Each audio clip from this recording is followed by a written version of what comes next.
Do you ever feel like the whole world has gone insane? Yeah, you're not alone. I feel that way. In fact, the majority of people feel that way. The truth is, we were all sold this great lie that being part of a silent majority was something we should be proud of. Being a silent majority allowed a very loud, angry group of people to control everything. And problem there is, that small group of people, they're communists. I say that myself as someone who's the son of a Cuban refugee who had to flee communism. I know the reality of how important the American dream is. I know how quickly we can lose freedom. And that's why this is our last stand. I'm your host, RobbyStarbuck, and I'm going to be diving deep on the issues and people that matter so that together we can save the American dream and once again become a loud majority that steers the direction of this country. If you're with me and you want to spread truth and wake up the masses, you're in the right place. Together, one piece of truth at a time, we can save America. On today's episode, we're going to be sitting down with a group of unvaccinated soldiers, their spouses, and even one of their children to talk about the effect of the vaccine mandate that came from the Biden administration and the refusal of the Biden administration to honor religious exemptions and other exemptions like them, and how these men, who stand as, honestly, some of the very bravest among us, have taken this stand for you, for me, for everyone, for our religious liberty, our freedoms in the future, and for the United States government and our Constitution to really get back to the foundations of what our founders intended. I don't want to spend too long introing it, so here we go. So before we begin, I want to pass it off to Andy here so that he can clarify to you guys that the opinions shared here today are not the opinions of the Department of Defense, but are in fact their personal views, and that's an important part of this is to make that very clear. Yeah, that's right. Thanks, Robby. Yeah, for the active duty guys, our opinions are not the opinions of the DOD or the Army or any government agency. They're our own opinions. Awesome. August 2021. They came down from the Biden administration with a mandate saying that you guys have to get the COVID vaccine or there would be consequences, essentially. So walk us through how this all happened, what your reaction initially was to the mandate, and what it meant to you. Did you know immediately that this was something that you guys were not going to do? And how long did it take until you started to feel the repercussions of your choice? On the day that I took command, I knew that I was on borrowed time. I knew that it was only a matter of time before the mandate would be implemented. At that point, I knew that I would refuse it, and I knew that there would be severe repercussions. Yeah. None of that was a shock to me. Fast forward to August, the FDA supposedly approves a certain product. I believe that there's a lot of question as to what actually happened there legally. DOD then implemented the mandate. At that point, no longer voluntary. Everyone has to take it. If you choose to not do so, you are now, according to the military, in violation of an order. Yeah. I refused it, along with plenty of others across DOD. And how many battalion commanders are there besides you? It's a great question. I don't know exactly, but I mean a couple hundred. A battalion commander generally takes command at about 18 years of service. Depending on the type of battalion, generally will have anywhere from maybe 350, 375 to 750 soldiers, depending on the type of battalion that it is. So it's a significant level of leadership within the military. And was this something within your battalion that you oversaw? Were there conversations from people underneath you who had the same concerns that you had, and everybody sort of collectively was trying to figure out what the heck to do? Was that the experience? Yeah, my policy going in, this was clearly going to be an issue for anyone who was in command at this particular time. So I was very clear with all my subordinates that I was very well aware that they had been receiving pressure from the top, even before it was mandatory, and that all of that would stop with me. I was very clear from day one, you will receive no pressure to either take or not take the injection from me. I had multiple soldiers come see me behind closed doors in my office in tears because they did not want to take the injection. Multiple. I like to think of myself as an approachable person. You still have to understand that I'm a lieutenant colonel who is the battalion commander. It is no small thing for a 19-year-old private to go visit the battalion commander. We're talking about the U.S. government behaving like the governments that brave men and women have gone and opposed as soldiers for our country. Right. And we're behaving in the same tyrannical sort of way. And that's really the issue at the heart of this is that, they can make their recommendation. And this has kind of always been my view. They can make their recommendation. And I think that they they're going to do that, period. And I think most people would say they should make some sort of health recommendation. I would disagree with that, but I'm fine with it. Sure, go make your recommendation. But where things get to a point where it's unacceptable is when they're forcing people to do things that violate their religious beliefs. So, quick show of hands, how many of you guys made a religious exemption request? So almost everybody who was religious for you is just pure no. You said, nope, not doing this at all. Just to clarify, I'd never submitted a religious accommodation request. That is not because I don't have extreme religious objections to the shot. I do. In my personal case, I was always a hard refusal.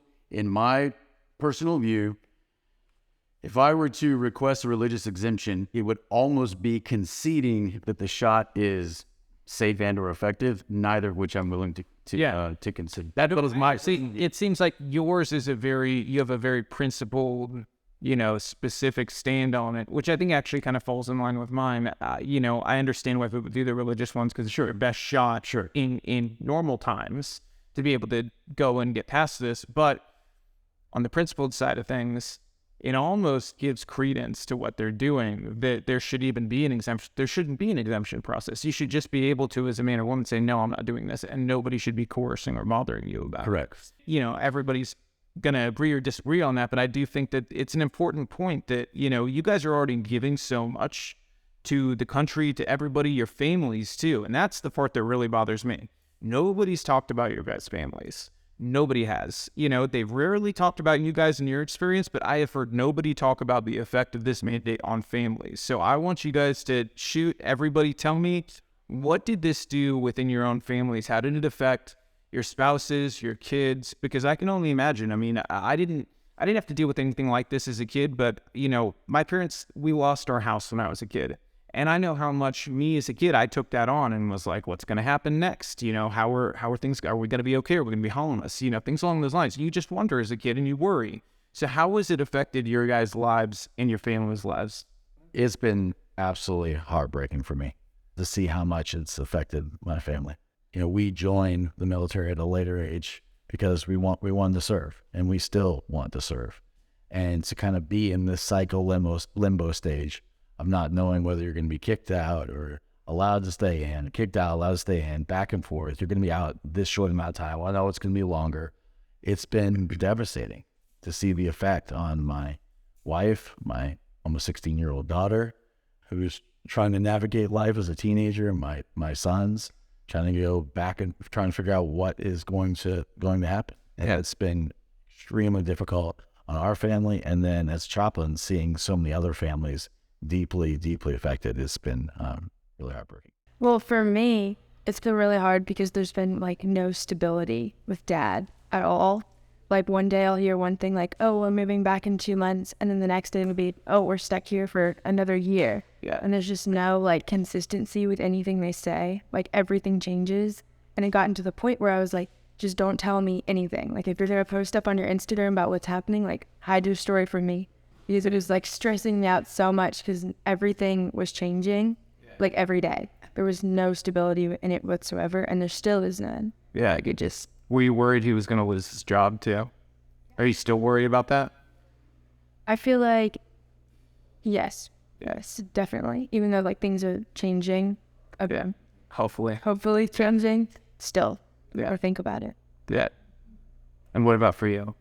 In the beginning, everybody was completely against it. And then it just felt like dominoes. Yeah. And now my husband and one other are the last chaplain standing, fighting for religious freedom. It's just, it's been so much on my children. It's really a loss of a dream because I believe that my husband's Army chaplain career is not over. My wife lost both her parents in short order, father-in-law to the vaccine. She did all the research and everything and had all this information and tried to pass the information along. Very few people were receptive. That took a toll on her emotionally. It took a toll on me emotionally to see her struggle with that. And then everything on the military side. Yeah. It's just not been a steady state. It's just been, okay, there's a chance. Oh, there's no chance. Well, that's the important point, is the exemptions were not treated the way that they previously were. You as a chaplain, you know this intimately because you dealt with the exemptions. Right. And so, correct me if I'm wrong, I'm going to kind of go through for people how this all worked. Previously, this all happened at the company level. This happened on base. People knew each other. You make your request. The chaplain really, maybe not by, the paperwork, but in general, in the way it really worked in real life, it came down to the chaplain. The chaplain would go up and say, hey, yeah, we should approve this. And then it got approved. Yeah. So you as a chaplain, was there any issue with soldiers who came to you with religious exemptions previously, with them getting their religious exemption? No, if it was found sincere, and that's the process, is that you get interviewed by a chaplain, and this is our lane, to figure out whether there's a burden and whether your belief is sincere. Yeah. And once we determine that, and we take our jobs very seriously, so at least I do, religious freedom in the military especially is vitally important. Yeah. And when we find that beliefs are sincere, we pass it along to the chain of command, and almost 100% of the time, before all this started, they will listen to what the chaplain says. So here's the question. Previous to the COVID vaccine, how many, if you had to give a rough percentage, doesn't need to be exact, but a rough percentage of how many were approved out of every 10, what would you say? When they had sincere beliefs, as long as it wasn't something that was totally crazy that would take away from the mission, almost all of them. Okay. And then post-COVID vaccine, how many have you seen approved of all the exemptions? Oh, I mean, I've seen personally, One exemption. He went for an RA, or religious accommodation, and we just thought, okay, I think Army protocol is like 30 days. Yeah, 30 days. No way. I'm like looking back to my daughter, I'm like, oh no, in 30 days, well, that whole experience, to go all the way to the sec deck and down, and by the way, like nobody's got approved, BL theater. I thought maybe a chaplain will get an RA. Like a chaplain should get a religious accommodation. If anybody's going to get one, how do you demand a chaplain? He's fighting for Muslims to grow beards and Orthodox Jews to grow beards. And I've got 4 transgender flags on my street. Maybe a chaplain can get a religious accommodation. Maybe in a sane country. No, the Constitution covers all of it. Man, I wish I had brought that up when he was over here, that like the insanity of literally a chaplain not being able to get a religious accommodation. It get worse. Lunacy. It could get worse. So we wait 8 months, and that RA comes back denied. When that first religious accommodation came back, it was like a kick in the gut. Yeah. We thought we were the only ones. And the military spouse community showered us with meals and gifts and prayers. Like high-level official wives were bringing food over to me. He's like, no, I'm going to fight this. I'm like, here we go. Okay, we're going to fight this. So he submits an appeal, and everybody knows what happens next. They all come back denied, except for like 1 or 2 random chaplains. One in California. There's another one that we just heard about like last week. So we're like, wow, this is totally religious persecution. Like, wait a minute. We're like, time out. I know the military is going more agnostic. Nobody really knows what to do with the chaplain board. But is it the chaplain's job to defend religious freedom, religious accommodation? Like, okay, we're going to take this all the way to the end, even if he gets like head chopped off. Like, that's the job of a chaplain. Is that you defend RFRA no matter what. Like, that's your job. You're a chaplain first, and then a sword. And for such a time as this, and thank God, he has been blessed with athleticism. He did aerosol school. He can rock with the best of them. He can rappel. He can climb. For some reason, here we are in our 40s, and he's acting like he's, 18 years old, but it is a young man's game. Yeah. And so he has been able to help a lot of soldiers. When he got pulled off a detail, that was devastating. And so it almost comes off to me like the military either is crossing this religious freedom boundary, which is what I personally believe, or that they truly believe that only, let's say 1% of these requests are actually people who have valid religious beliefs.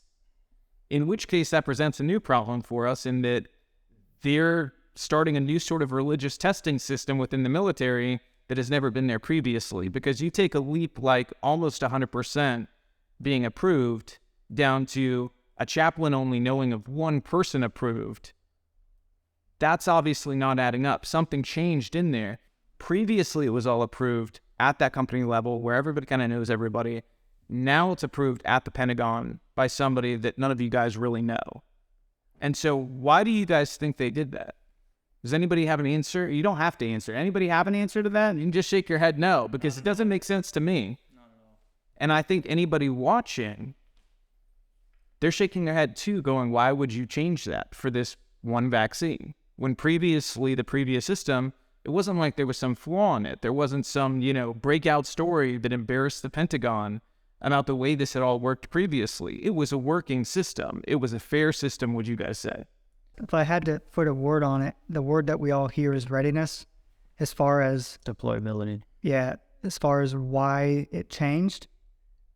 Because with the other exemptions, they could say that it didn't really affect readiness per se, but for whatever reason, they're saying this one does, even though we know now that it's not safe and it's not effective. Yeah. So I know of people who got the shot and then got COVID, and I think we all we're at home. Yeah, I think we all But we're at home quarantining. Yeah. How is that not affecting readiness? Yeah. I'm at work, but he's not. Absolutely. Yeah, so it had a great effect on my family, especially when the mandate came down. We were getting ready to make a move of sorts. I had volunteered for drill school. We were forward planning for that, getting down. We were going to be closer to home, closest we've ever been since we joined the military, to being, near home, near family.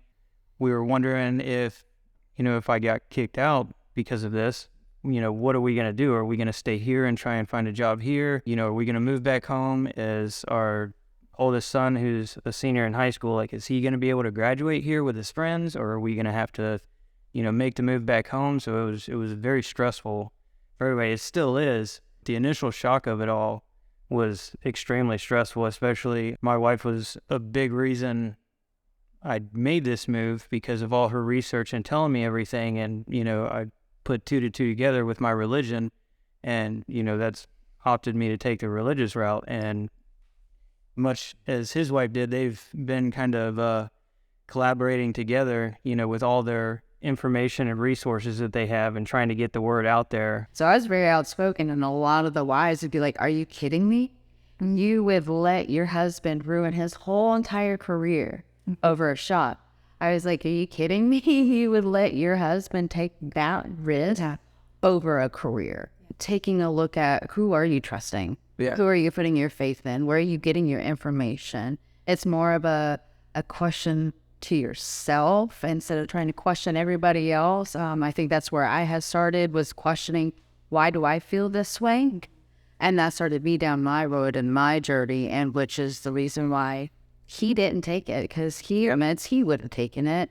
But no, I think it's incredible what a lot of spouses have stepped up and done to take roles where they're saying, we can do this together. We're going to take this risk, because the part a lot of people avoid talking about, because it's just something like, I think most men, you don't want to talk about your family's finances and stuff like that, but financially, every one of you knows you guys are in a service. This is a service. It's not a job that pays you guys the money it should pay you guys, period. It just doesn't. And as a byproduct of that, if you're worried that you're going to get separated at any moment and possibly not have any benefits at all afterwards because they may dishonorably discharge you, which was the case for a time, they were pressuring with this, you may be dishonorably discharged. Yes. In the real world, you guys had to have these talks with your spouses that any day now, that could be it. And what money is going to be able to sustain us? Are our kids going to be homeless? Things along those lines. Did you guys have these conversations? We did, and a big part of it was, for the time being, we were like, hey, we have a lot of family back in Florida where we're going who are willing to support us. And right off the bat, we were like, well, we can sell our house. We'll make money off of that, and at least it'll sustain us for a couple of months while we, get back on our feet for the time being. But that's still a very uncertain future. Like everybody said, the writing was on the wall. It was coming. So my family, we made certain things that, we're going to do everything we can to be as debt-free as we can. Yeah. Because we don't know the process. When I say, no, I'm not going to take it, or I go through the process of religious exemption, insult denied, we don't know the timeline, especially back then. So it was a giant unknown. So very, it's just added to the stress. Yeah, I think the back and forth of, okay, you're going to be out tomorrow, and now you get to stay in. We ran back to Florida, also from Florida, a couple times to, do we buy a house? Do we not buy a house? Yeah. And then the expense and the cost in doing that too. Yeah. And it's been really, really difficult. And this, not just for our family, but countless numbers of soldiers are dealing with this. back in 2020, when they even started mentioning the vaccine, like him, I was an absolute hard no. Like it just didn't seem right to me, because I knew that it took years for a vaccine to get approved or anything like that. So I was like, this just doesn't seem right. Yeah. So I was already a no. I didn't know about the religious accommodation stuff until, it became mandated. At the time it was mandated, I was at 17 years active federal service. And looking back, it was kind of unfortunate because I actually joined the Army in 1998. Yeah. So, but I got out after my first contract. And if I would have never done that, I could have retired 5 years ago. Yeah. And now look what I'm dealing with. Yeah. So. Because how far away are you from? I'm 20 months now. And so that hangs over you. Oh, absolutely. Look, my wife, she kept going back and forth. Not that she never wanted me to take it, but her mind just kept going, we're going to lose everything. Yeah. We're literally going to lose everything if you don't take it. Sorry. And then I think what really was the final straw for her is when they started pushing out like all medical was going to have to be mandated too, like any medical. And she works in that field. And she told me one night, she's like, if they mandate it for us, she's like, I'm quitting my job. Yeah. And I think that was the final straw. She was like, if I'm going to quit, there's no way I'm going to make you get it. Yeah. So, yeah. It's just terrible. How many of you guys know somebody who is vaccine injured? And how many of you guys know somebody who died after getting the vaccine? So that's even in itself shocking. How many of you guys know somebody who died healthy person after getting COVID? Nobody. I think that's important for people to see the real life reality of this. And to do that, I am going to pull out my phone. I want to read these stats so that everybody has them very exactly. So here we go. A whistleblower, Lieutenant Colonel Pete Chambers, told Center Square in February that after 39 years of service, he was being forced out of the Texas Army National Guard for his commitment to providing informed consent. Imagine that, what a doctor's supposed to do. Chambers, the first Special Forces operations surgeon for the Green Berets, raised concerns about a range of side effects, including myocarditis. He then went on to raise concerns about the published DMED data identifying the most common increases in diagnoses among service members after receiving the mRNA shots. This included a 2,181% increase in hypertension, a 1,048% increase in diseases of the nervous system, an 894% increase in malignant neoplasms of the esophagus, 680% increase in multiple sclerosis, 551% increase in Guillain-Barré syndrome, and many others. I mean, it goes down the line. We all know the cardiac issues that go beyond myocarditis. So when you look at this, you have to have seen some of this on your own basis, correct? Everybody's seen this. What has the effect been on those people? If you know these people, how is the Army taking care of these people who have been injured after being forced to get the shot? From what I've seen with some of my soldiers that are going through it, it's kind of case dependent on severity. If they're ruling it severe enough, they can go through the med board process and get out with some benefits. And others who are having, hate to say, more mild symptoms, heart palpitations, chest pains, breathing problems, stuff like that, they're giving them what is called a Chapter 514 medical, and it's essentially just a separation out of the Army with no benefits other than what their normal separation would allow them. Yeah. One of the guys that I'm friends with, he really didn't want to take it, but he felt like he had to be able to stay in. And then he got back from injury from it and is now having to get out. Are they even offering up anything to these people like, hey, we're sorry that we forced you to get this thing we said was safe and effective, and now you're injured and can't work anymore, can't carry out the job you could previously carry out, no longer the healthy, strong person you used to be, so here's this big bonus. We're so sorry for destroying your life. Is there anything? There's certainly no bonuses. No, and I didn't think so. A lot of times, from what I've seen, none of the times have they directly acknowledged that it's from the vaccine, even though this perfectly healthy individual who, has a Ranger tab, who's seen as this very physical specimen, if you will, within the battalion, can't even go run a mile anymore without, his heart rate spiking to 170, 180 beats a minute. I just want to point out, too, let's go back to the beginning. What was the first thing they harped on? Readiness. Yep. And has this affected readiness? In my eyes, it clearly has. Absolutely. Am I wrong? No. the argument that this was about readiness can no longer be maintained. It's dead in the water. Dead in the water, and has been for a very long time. Well, and then you jump to another area of this. If we're talking about readiness, we have to talk about recruitment. Because to be ready, you've got to be able to go and fill the gaps, okay? We have a historic crisis right now in recruiting for all branches of the military. All of a sudden, this happened. There was no issue, and then all of a sudden, bam. All of them are not even close to their recruitment numbers that they need to be at.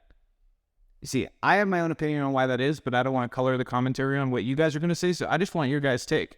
What is the reason this is happening? Because I don't think it's just one thing. I think the vaccine mandate is a big part, but I think that there's other stuff. I'll leave it to you guys. I'm going to start here and just kind of go in a line. I think there's more of a majority of people, both ex-military and civilian-wise, who are against it. You know, they're, I wouldn't say swaying their children, but informing their children about it, which is causing them less likely to join because they know they have to get it. Yeah. Also, a lot of stories, I have friends who are drill sergeants, people who are coming in without the vaccine, who are trying to get, religious accommodations or medical exemptions. They allow them to go into basic, and then they basically keep them there and just keep them there until they either decide to get it or their exemption fails, and they put them right back out of the Army. So a lot of those stories are going around as well. My brother's a recruiter for the Air Force in Evansville. It was before the pandemic that he had moved up there. And so, he loved it. He loved his job. He was always meeting his quota. Not a problem. The last year, 15 months or so, he hasn't been able to. He's been super stressed because the higher ups are on lots of pressure. And try to get him to meet his goal. But it's like, I can't just pull these people in here. They have to come on. Yeah. I think one thing that he said that's really important that I've also seen, and though admittedly anecdotal, is still very important, and that is that military service a lot of times tends to be generational. An individual serves because they had a parent who served, potentially even a grandparent, etc. And I think what we're going to see now is a large break in that generational service. Yes. And there are many reasons why young people may not want to join the military right now, but what I'm talking about is specifically where parents who have served that have either been forced out right now or they're on their way out or they just recently have left are actively discouraging their children from joining, whereas otherwise, in a majority of cases, they might have actively encouraged them to join. The child may even want to join, and the parents are saying, Don't do it. don't do it. And so what else do you think it is, aside from the vaccine mandate? And I can say whatever I want. I'm no longer in the military. I resigned. That's what I'm So if I say things that these guys won't say, then these are my opinions. Don't attribute them to them. So I think it's intentional. So I think that when we talk about the the wokeness is the word of the day, right? Or whether it's what's going on with these injections that I try to always catch myself and not refer to them as vaccines because I won't grant them that. I think that they are multiple prongs in the same strategy, which is erode military readiness. So that's what I think it is. I think we're willfully eroding. I think this was always the plan, not building military readiness, but eroding it. And I think we're doing that with the military while also it looks like we're doing it with other institutions in the country as well. We are all over the board. So this is part of what I've said. This is an argument where you guys feel free to tell me I went too far on this too, because you guys are the experts in this, not me, but just outsider looking in. To me, it appears as if this is targeted ideological division to specifically target a group of people that would also fit the psychological profile of being the most likely to be a problem should some sort of Marxist, communist, tyrannical regime decide they want to do something that your average person who's sworn oath to the Constitution would go, I swore an oath to the Constitution not to do this. Yeah. Am I wrong that it's targeting a specific group of people? No. What I think you're doing is you're looking at the evidence that is in front of our faces, and you're making an assessment based on that evidence. And I think we probably made a similar assessment. So I don't think you're wrong at all. In fact, I wish more people would look at what is right in front of our faces and realize just how bad this is. Not in no way would I ever say the situation's hopeless. Yeah. But people need to acknowledge just how pervasive and pernicious this is. If we don't fully acknowledge it, we'll never fix it. Well, this is a good question for you. You're out, and so you can answer this question. When you were in, how often are the conversations happening among soldiers? in terms of all the wokeness and the trainings and everything else, how often are they talking about it privately in ways that they would never say publicly because they have to protect, their career? For sure, undoubtedly. Would you say the vast majority? Yeah. The average soldier on the line, now there's probably been a cultural decline in our society that is also manifesting itself in the military, but particularly in combat units, and everyone here was part of the 101st Airborne Division. So when you have these line units, soldiers in these line units, they are a little more resistant to a lot of that wokeness that more easily penetrates other areas of the military. Now that doesn't mean that it's not there, but they will hold out a little bit longer. So are they resistant to this? Do they talk amongst themselves about it? Of course, yeah, undoubtedly. Yeah, I mean, that's what I think most people can figure, but we like to educate what's going on. If I may, there's one other thing you mentioned that I think is also very apt, and that is what we're seeing here is a loyalty test. Yeah. The question in everyone's mind should be loyalty to whom or what? Yes. So when you take an oath to the Constitution, what supersedes the Constitution? Nothing. Maybe God. That's it. So what I think is happening in the military and in a normally functioning society predicated upon Republican principles, and I mean Republican with a small r, not a large r, your military would not be at odds with the people or the Constitution. Those would naturally be in alignment. In a normally functioning society, that's all great. And as you serve in the military, you are serving the country. The problem is when they're misaligned and when they're at tension with one another, you're not necessarily serving the country just by virtue of the fact that you have on a military uniform. That's the dirty little secret. Everyone wants to think that a military officer or a soldier is serving the country, but really you're serving the government. You're only serving the country in as much as the government is serving the country. You're hitting a point that I've talked about previously on the show, and it's that, the great thing about the Constitution is it's fixed. It's not up for debate. People will try to debate, but you can't really debate. And okay, it's there. The originalist text, it really means one thing, and it's not very difficult to discern what that is. Now, the difficulty and the issue that we have in this case is that we've reframed what people are answering and swearing an oath to in the eyes of the larger, let's say, media apparatus and the narrative that they're selling. And that's that you're really, going and swearing an oath to whoever's in the White House at the time. And honestly, that's dangerous no matter which side of the aisle you fall. Sure. Because you can't control, like the Constitution, it's fixed. Whoever's in that White House, what they believe and think and want to do is not always fixed. And to so go and swear an oath to somebody, essentially, by applying loyalty tests to a party or a regime is how you get into really dangerous territory. And that's where we are now, that's what I believe this is. I'm not going to ask people who are still in, but I think that it's very clear to anybody who's looking at the basic facts of what's going on. And I think you're absolutely right about that. Where we go from here, we've got right now the NDAA in Congress, and it looks like a deal has been struck for the NDAA. So it looks like they're going to do away with the mandate. I say looks because nothing is real until it's signed and it's in law. There are conversations still about, because this has got to go to the Senate still, and then it goes to Joe Biden's desk and all that. So there's still chance things change. There's still conversations around back pay. Okay, and there's still conversations about, will we reinstate people who were fired? And so I want to touch on these points. If you guys, this ultimately, it is going to be on Joe Biden's desk. Okay? Ultimately, that's where it lands, president's desk. What would you guys say to Joe Biden to encourage him to, number one, reinstate the people who've been fired? Number two, do away with this environment of people walking on eggshells, being afraid of what's going to come next, and also giving back pay to people who had their pay taken away, and reinstating retirements for people who were forced out and were, within a year of their retirement. What would you guys say individually? We'll go down the line and start on this end. What would you say to the President of the United States, Commander-in-Chief, to get these mandates pulled and make sure that people were treated the right way?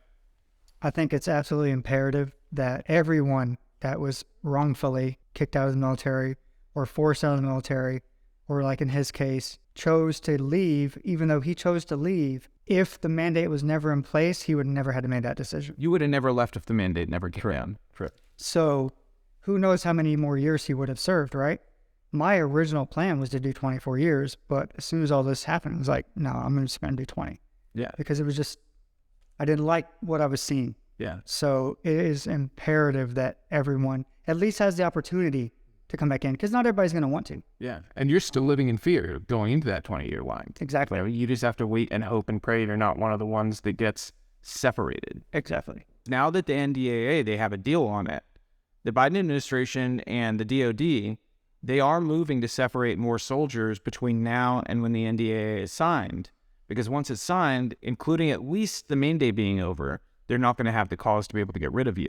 But in that interim, between now and then, they will try.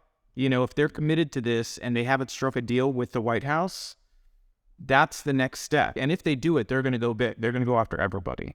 It's not going to be a targeted deal. They're going to go and try to get rid of absolutely everybody very quickly, right before it gets signed, and then sign it. And it'll be really one of those things that DC's famous for, where they pretend they do something where nothing really was done, because if nobody's left who's unvaccinated, then you're signing something that has no meaning, you know, because, okay, the mandate's over, but it applies to no one now.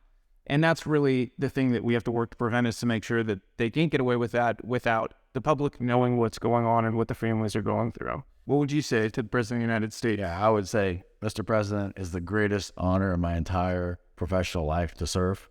And these men and women that have stood up for their beliefs, stood up for their convictions, this is exactly who you want in the military. These are the men and women that you want on the front lines, because they're willing to lay everything down for their convictions, for religious freedom, for the freedoms of this country. And they deserve more than anybody else to be able to serve in the ways that they have. I've been blown away seeing the courageousness of so many men and women that have said, no matter what the cost, I'm standing up for my convictions. So there definitely comes a day that you will have to account for the decisions that you made for millions and millions of people, for a country that is built on the premise of being free. And what has been done here, and the hand that has been dealt, has been more detrimental to every aspect and facet of a person's personal life. And you just threw that away. And you made decisions that affected them that had absolutely nothing to do with an illness.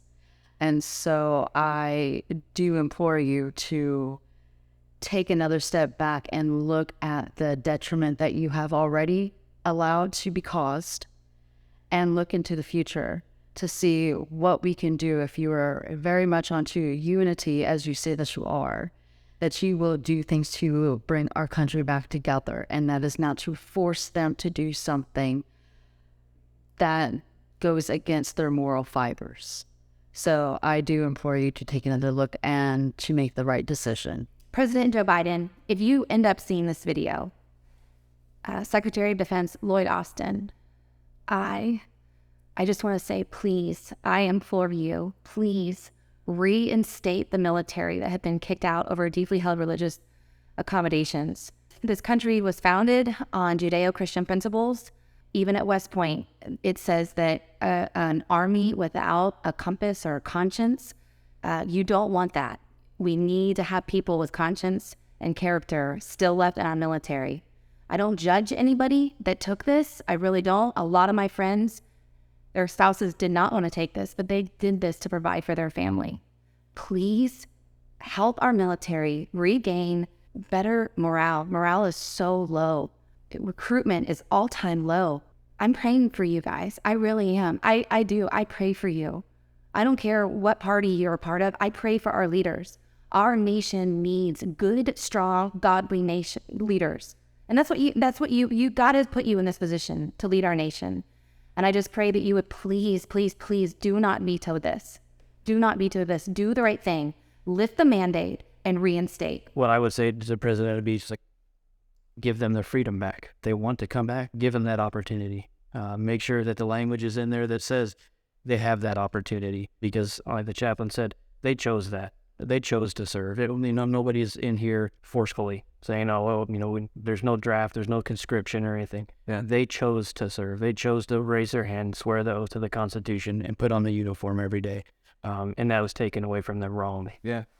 So follow up to you, and this is important to me. My family came from Cuba, where communism, I mean, it's a big reason why I care as much as I do is because I see the warning signs. I hope people understand what a big question this really is, but do you feel like you were serving to protect and preserve a free country still?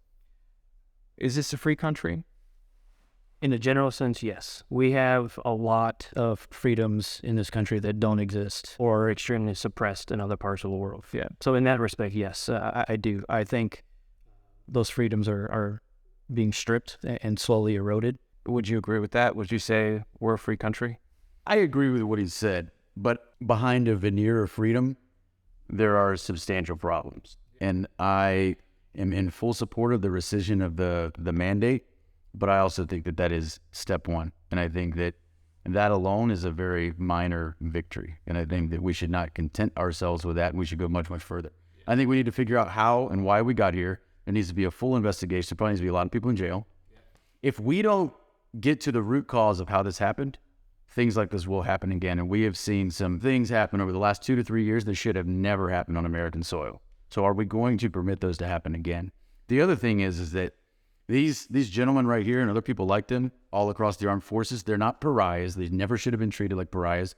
Find a better warrior across the armed forces and a better, warrior for God than Andy Herco right here, chaplain.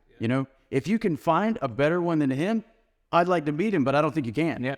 So don't rescind the mandate and reinstate soldiers because you think you're doing them a favor. You're not doing them a favor. You are giving them what you owe them. And it should be with significant compensation on top. Because these individuals are the ones who never turned their back on the country and never violated their oath to the Constitution. And you got, my words, this is Brad Miller speaking, not anybody else. You got criminals at the top of DOD because what has been going on is absolutely criminal. The mandate itself is predicated upon fraud. The fact that the DMED data is out there, everyone knows about it, and it has not been thoroughly investigated, and these mandates have not been stopped before, that is criminal. And they've tried to cover it up. Very important. They tried to conceal it. And they've tried to cover it up. These are crimes. Yeah. And these crimes by those committed by the DOD leadership are further enabled by commanders at every level that are cowards. Yeah. And maybe a year ago or 15 months ago when the mandate went into effect, charitably I could say maybe they were naive. Maybe they were true believers of what's going on. It is impossible to continue to claim ignorance right now so long as you possess the intellectual capacity that being a commander in the armed forces would require.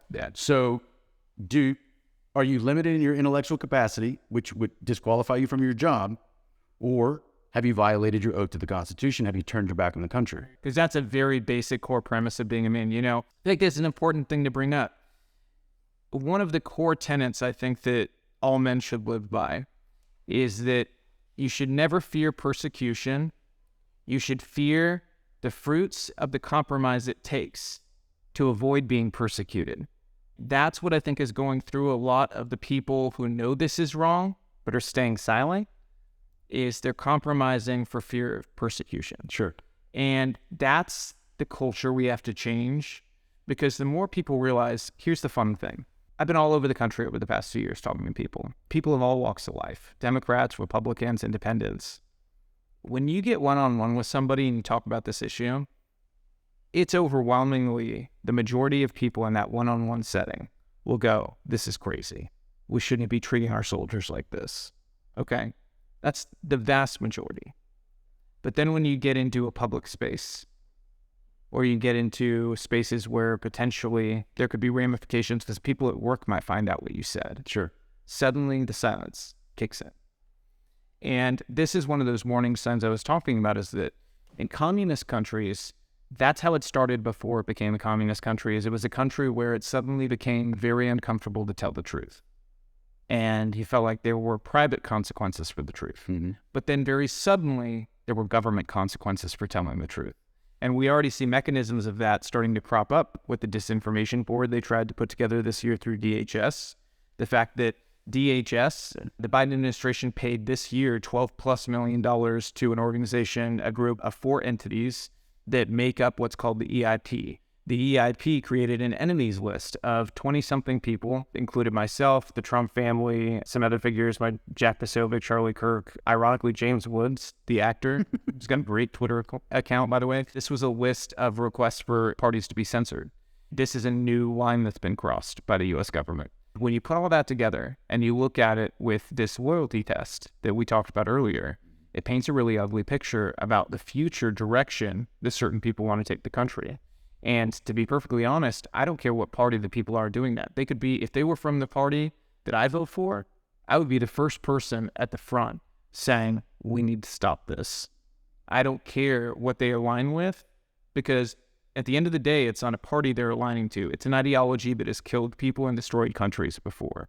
And that's obviously not everybody's opinion here, in my opinion. I think it's important to have these conversations out in the open and show no fear telling the truth, because that's the culture that needs to be popularized and normalized, is, at least when I was a kid, and I think you guys all probably had the same experience, the thing that was popular was, if you disagreed with somebody, you would just say, you know, this is a free country. Remember that? The words, you would just go, all right, well, I don't agree with you, but it's a free country. You can think what you want.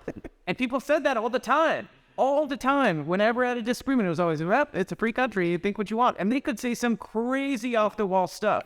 Now, if they said that crazy off-the-wall stuff, people would be like, we need to really have a discussion here. You may need to have some emotional training. There'd be like a million different steps so that you could lose your job, so on and so forth. Right. You know, I feel like a healthy society talks stuff out. You know, it puts things out in the open, because the truth is, when I was a kid, it was a much better place, because when you allowed the crazy to be out in the open, everybody could very easily self-identify, okay, Uncle Rocky's a little crazy. Everybody just, you know, don't pay attention to what he's saying, but let him do this thing. Everybody understood what was going on, you know, and there was nothing hidden underneath, you know, in the shadows. And I think that's what we're creating, is this reality where everything is going to get pushed more and more into the shadows if we allow this to continue. But for you guys, you know, we talked about your families. You on a personal level, as a man, as a father, as a husband, personally, what is the cost that you think the public doesn't know about of a mandate like this, and the coercion and the risk to your job and everything? This is the other thing too. This isn't just a job for you guys. People don't join. They don't join up because they just want a job. Where this is not a place you go because you just want to make money. Okay. So this is something you guys love your country. You like, let's get into the depths of that. You're willing to die for your country and the Constitution and the values therein. Obviously not what you've experienced right now, because that's not a reflection of the real reason why you guys joined up. But what has that cost been for you guys? So actually, to go with that, I've said from the beginning that, and it kind of goes with each thing that they've said, is those of us who stood our ground were really the only ones that were actually fighting for freedom, because everybody else just bowed. Yeah. I just don't understand how people can't see what's happening. You know, it just... This question for you, how much of it is a farce in the first place? Because I know across other industries, medical industry, you go into touring industry, everything else with music and stuff like that, the fake vaccine cards are rampant. Okay, so when this whole mandate came down, the principal way they were checking this was just take a look at the card. Okay, cool, he got his. You guys all know this was going on in the military too, right? There were fake vaccine cards being used to pass off that people got it, correct? Absolutely. We had... It's like every other industry. Right. You know, this was happening everywhere. You know, those are the people I have the biggest problem with. I don't have a problem with everybody making their choice. You want to get it, you get it, knock yourself out. I don't have a problem with it. The people who are wishy-washy and go, okay, I'm going to fake comply, I actually don't want it, but I'm not willing to stand up for what I believe in. Yep. You know, I know a lot of people who died in service of trying to fight for freedom. That bothers me on a very core level. You know, I think that we have, especially men, especially, like, we don't talk about this stuff enough as a country. We have a responsibility as men to stand up first and put ourselves out there first and take the risk first. And it's not that women can't do it. They absolutely can. My wife probably has a higher pain threshold than I do. But the truth is, it's just something in us that I feel like is required of us to stand up in moments like this. Throughout COVID, this kind of gets away from the military stuff, but throughout COVID, I was so ashamed as a man when I saw these videos of grown men in grocery stores yelling at women to put their mask on. Yeah. I mean, it's crazy. It only happened one time ever in real life where I was around, and I walked the lady around the grocery store. And I told the guy, like, I don't know what you're doing, but I'm not wearing a mask. You didn't say anything to me. Maybe it's because I'm a foot taller than you, but you went over to a mom with her kid and scared them, telling her she needs to go and do it. Obviously, she doesn't have it on for a reason. So if you have a problem with it, you can follow us around the grocery store, but I'm going to go grocery shopping with her. And I went around the Publix with her until she was done, and she was so thankful. And that's what she ended with. She's like, thank you for doing what men should do. And you guys are doing what men should do. So that's, I want to tell you guys, as men, as fathers, as brothers, as husbands, as just other fellow men, like, thank you for being the men that the world needs. This is the authority and position that we need to have, is standing out there and saying, we're going to tell the truth. We're going to stand up for what we believe in. And that's what you guys have done. I mean, I'll let you guys continue in that effect on you personally, but. Yeah, I think convictions have consequences. Yeah. And I think if you're trying to teach your family and trying to teach your kids that you need to stand up for what is right, I think it's an important lesson for them to learn. Yeah. But it's a painful lesson. And I think that's been most difficult for me and heart-wrenching for me. It's just to see my wife and my kids go through the pain of learning that. Yeah. I don't regret the decision that I made, and I don't regret them learning that lesson. But as a husband and as a father, it hurts. Yeah, you want your kids and your wife to have a great life and to have dreams. And over the last 18 months, a lot of that's been stripped away from them. That's really difficult to see. But I'm thankful, I'm hopeful that God will continue to use this, and that one day in their lives they can look back and say, okay, there was a conviction that my dad stood up for, and I saw the pain that put me through, I saw the pain that put him through, but I'm going to also stand. Well, I know you're a chaplain, so you know this better than I do, but I mean, the life of Jesus is all about persecution. Absolutely. And, Christians, that's what we're called to do, is to emulate as best we can, the life of Jesus and the way that, he acted, he behaved, and what he preached. And, part of that is saying the uncomfortable thing, even if it's offensive to some people, and telling the truth because that's the thing people forget. Jesus was killed for his offensive words. Yeah. He wasn't killed for some act of terrorism or so, it was his words. Right. And we live in an environment, again, where once again, words are the most dangerous thing being thrown around. They're being framed as if words are violence now, like we carry bombs in our throats. And the truth is that, there's a little bit of truth to it. Sometimes words can be the most powerful thing. They're not violence. I think that's ludicrous, but they are the most powerful things sometimes. Right. And that's why there's so many, authoritarian people who their chief aim is to silence you, and this is another form of silencing, in my opinion, is the coercion system built in to stop people from being able to even speak out and have a voice and talk about this. 19 plus years in the military, you learn that yes is the answer everybody wants. And yes is always the goal. Yeah. But yes comes at a cost. And sometimes the cost is too high for somebody to accept. The cost of me saying yes to this vaccine is the cost of my convictions, the cost of my beliefs, the cost of my family's trust in me. Yeah. And all those things are a driving force. You don't want to ever have to put your family through that. And all this stuff has put everybody's family through that. Yeah.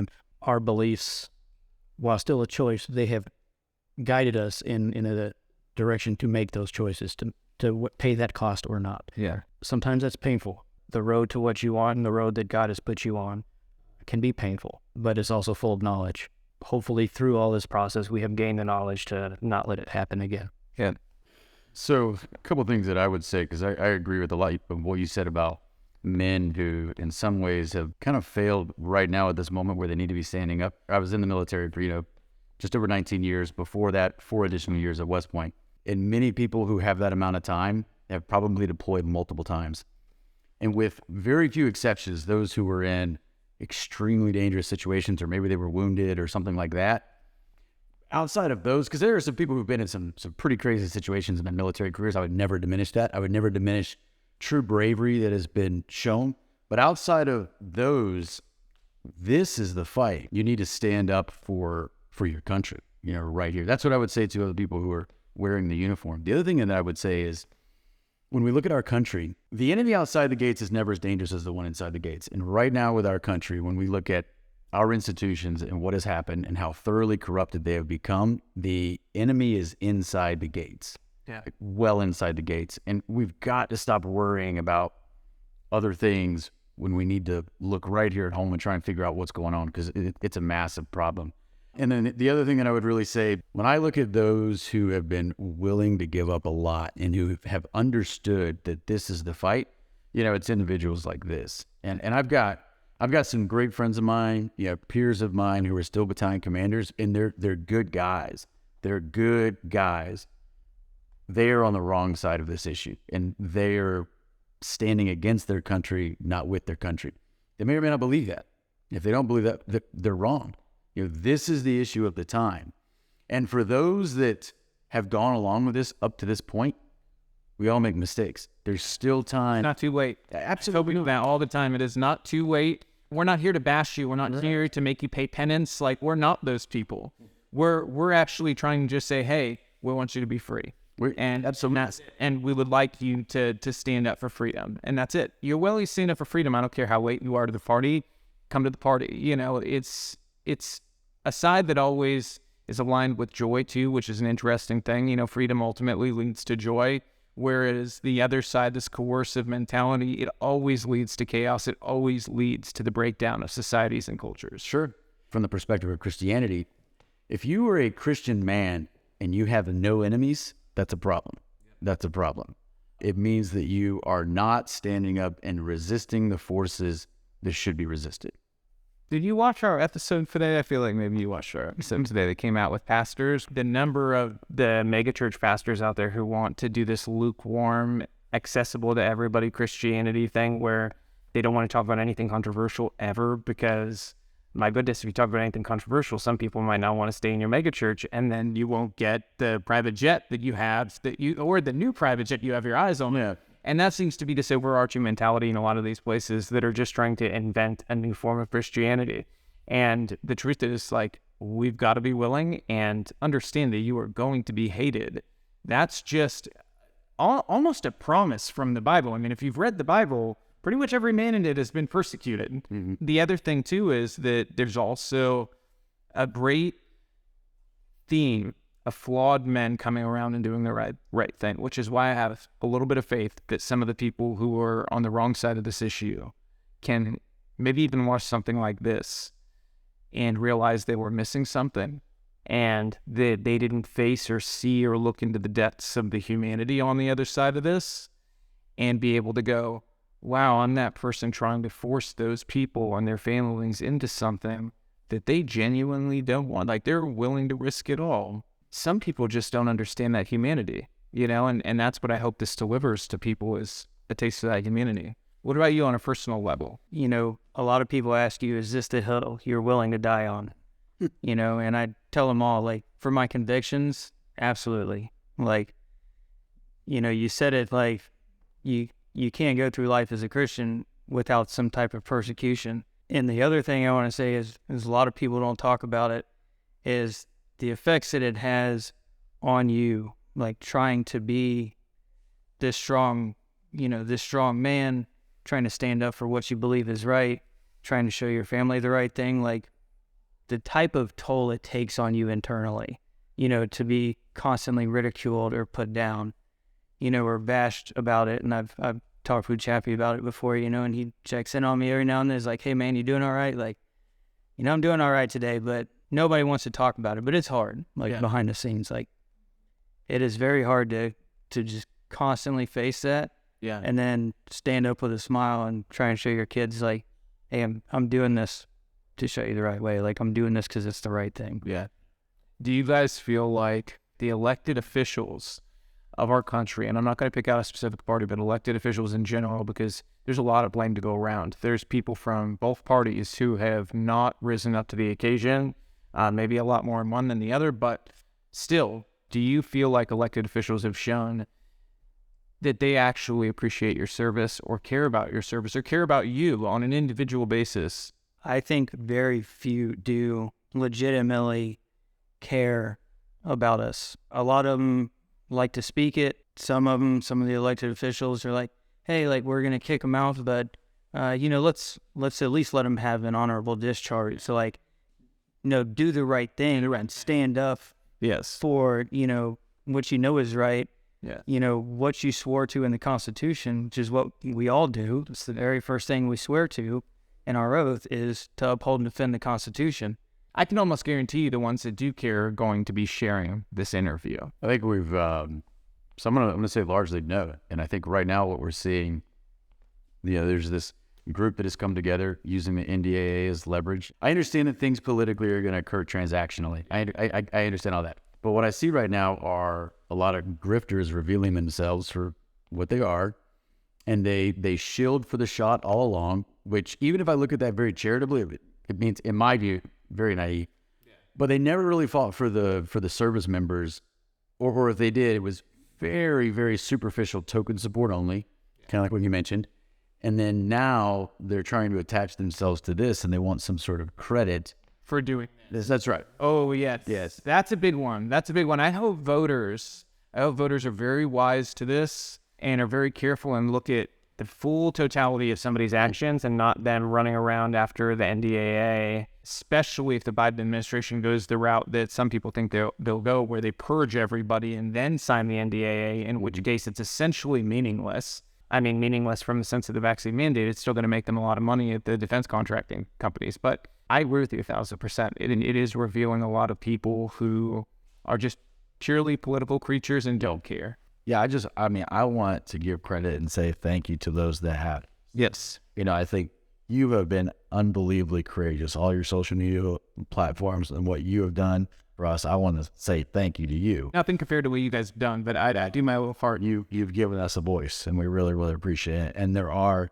elected officials that have done the same. They have fought, and many of them have put their political position on the line. Yes. And so we're very, very grateful for them. Yeah. For the ones that have. It's careful. I mean, obviously the writing is on the wall because they're still here, right? Yeah. Yeah. The one thing I will add that has nothing really to do with politics or anything, but what this has done for me and my faith, though, is exponential.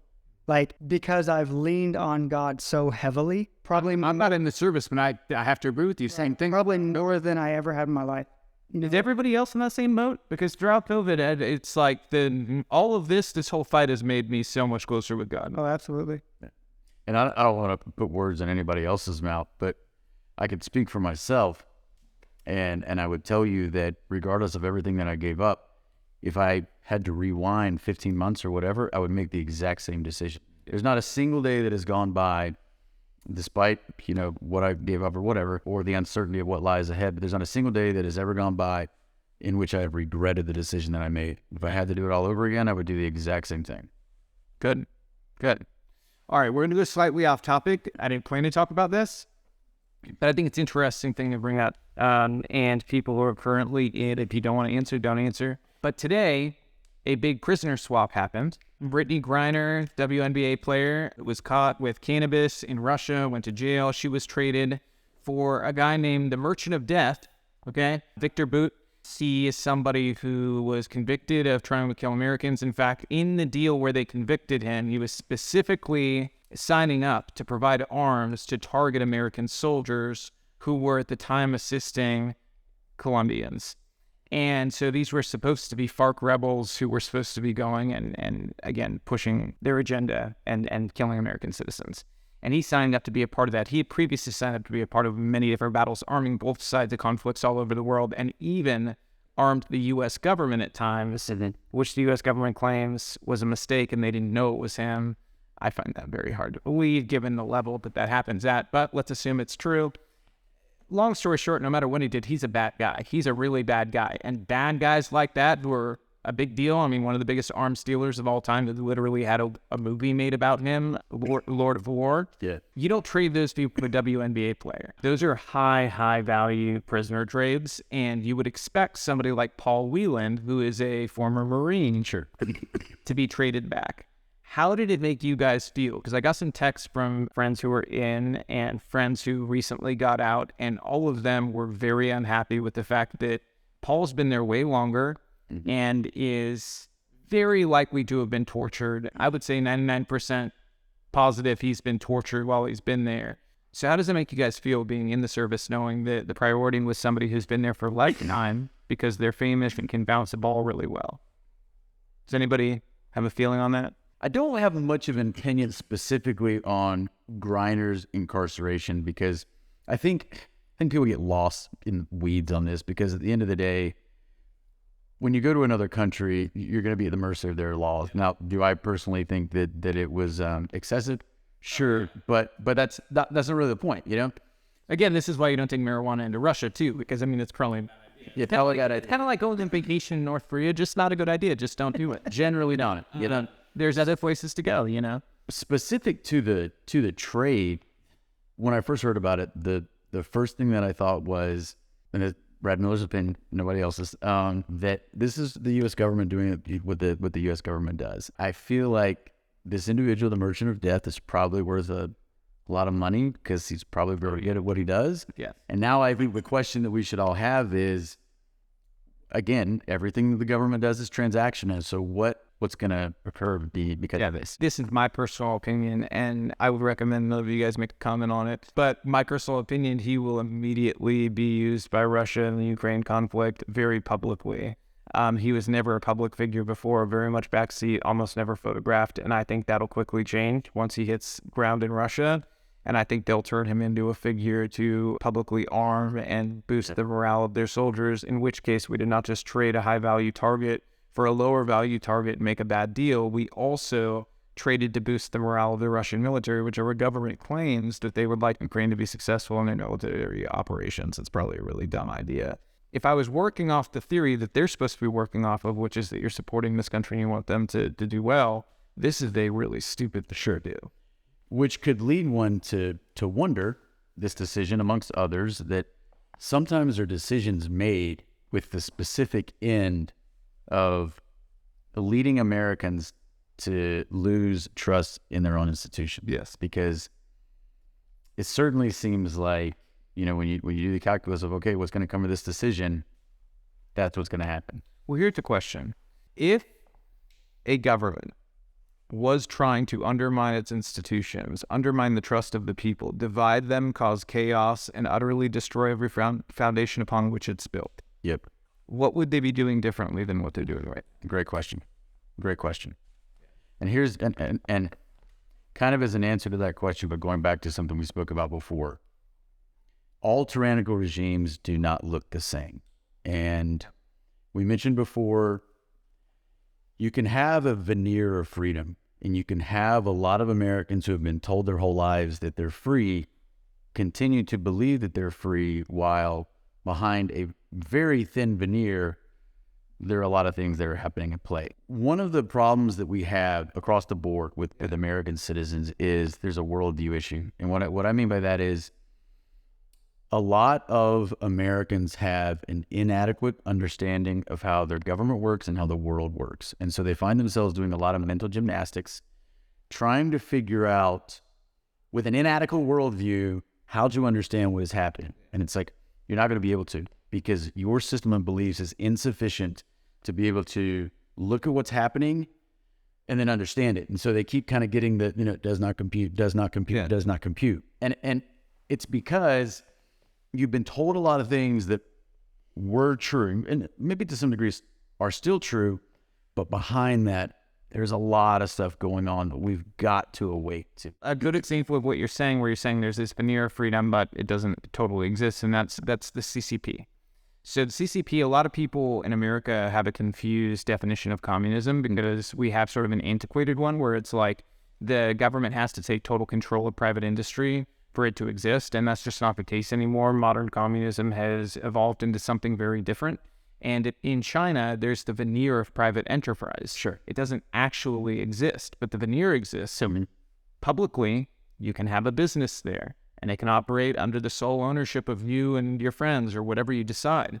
But in truth, it's controlled by the Communist Party and by the government. And, you see that across the board. Chinese companies, they ultimately answer to one authority and one authority only. Mm-hmm. And so, and that developed, and again, these things develop, and like you said, they all look different. Every tyrannical regime looks different. They come on every side of the coin with every types of markings and every types of behavior. I don't think that we are special in the regard that we're immune from this happening here. I would say actually we're more primed for it to happen than almost anywhere else because we feel so impervious to it. And I think that's one of the greatest dangers we have facing us is this feeling of invincibility that people have been sold since they were little kids in America, where they believed things like that could never happen here. We're the home of the free and the brave. But when your own government is trying to coerce and destroy the brave that allow us to be free, that's one of those big red lines. And that's where we're at. And it's why I think it's so important we talk about this stuff. At the end of all of this, there'll be some people who watch this who go, you know, these guys, I feel bad for them, but they signed up for this. They signed up to comply.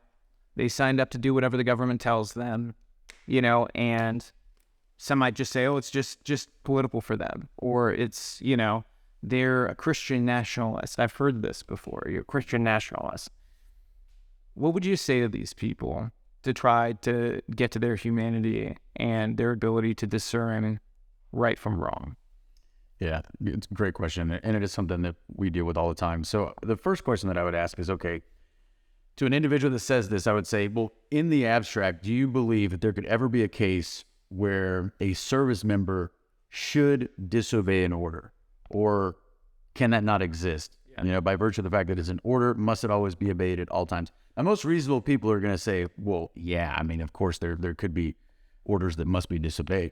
Okay, once we at least allow for that, then it's just a matter of where is that line fall, you know? Well, and these people ignore the very basic premise that when you all joined up, religious exemptions were the norm, and they were almost never denied. Right. And now we've flipped into a new reality where suddenly they're universally denied. Right. Right. We've inverted that from where they were virtually all approved to now virtually none are approved. Maybe not exactly none, but virtually none.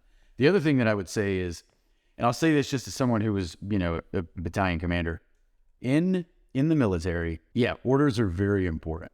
And if you receive an order that you disagree with, are you bound to obey that order? Yes, you are.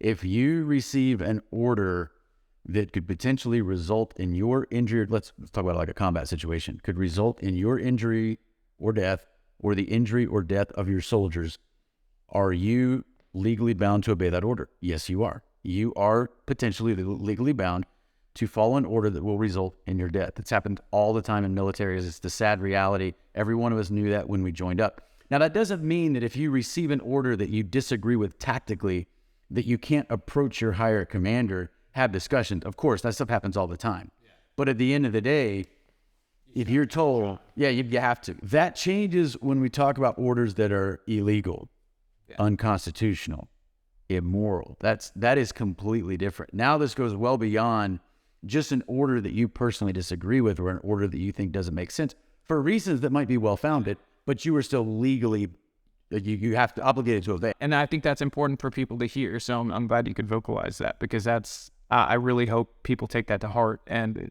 you know, and the vast, isn't the right side of this. The vast majority of soldiers, I'll speak specifically about these soldiers that are sitting in a circle, almost 80 years of combined service. Their records are pristine.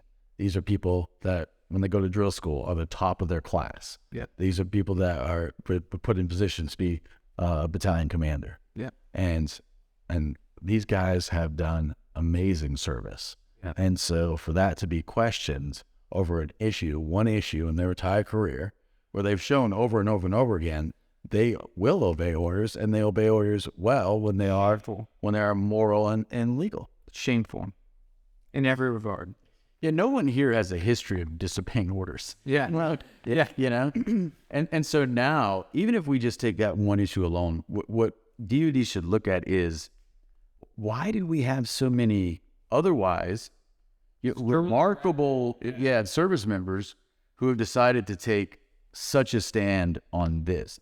There was an even bigger issue in National Guard. National Guard, the numbers of people who refused to comply was massive. Sure. I mean, we're talking about potentially hundreds of thousands of people. When you really get into the numbers between every branch of service and the National Guard, it's a real big chunk of the people you depend on in a situation where something truly terrible happens.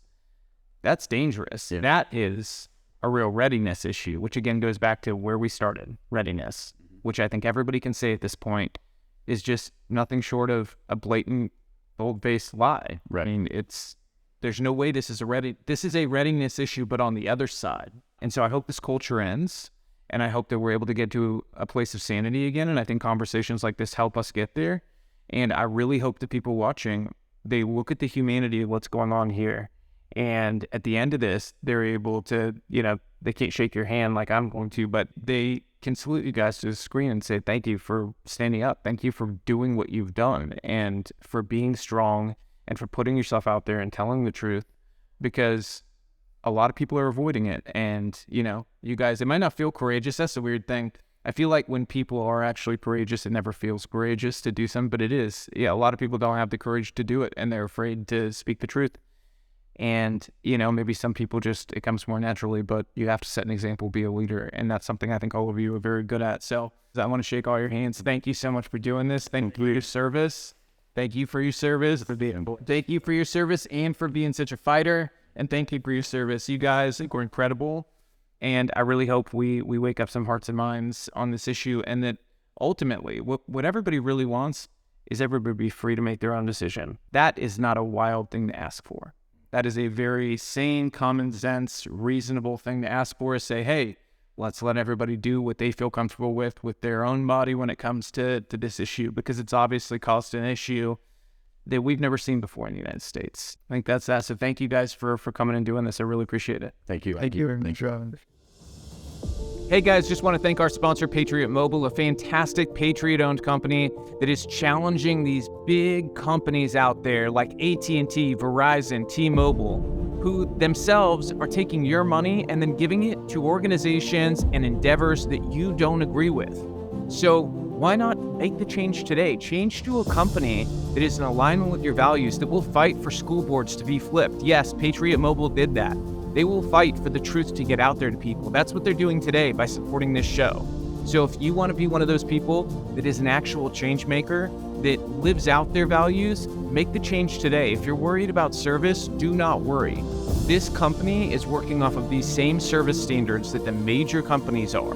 The trick is, those companies, they want to make you believe that they're the only ones you can trust, but the truth is, you can't trust them with your money.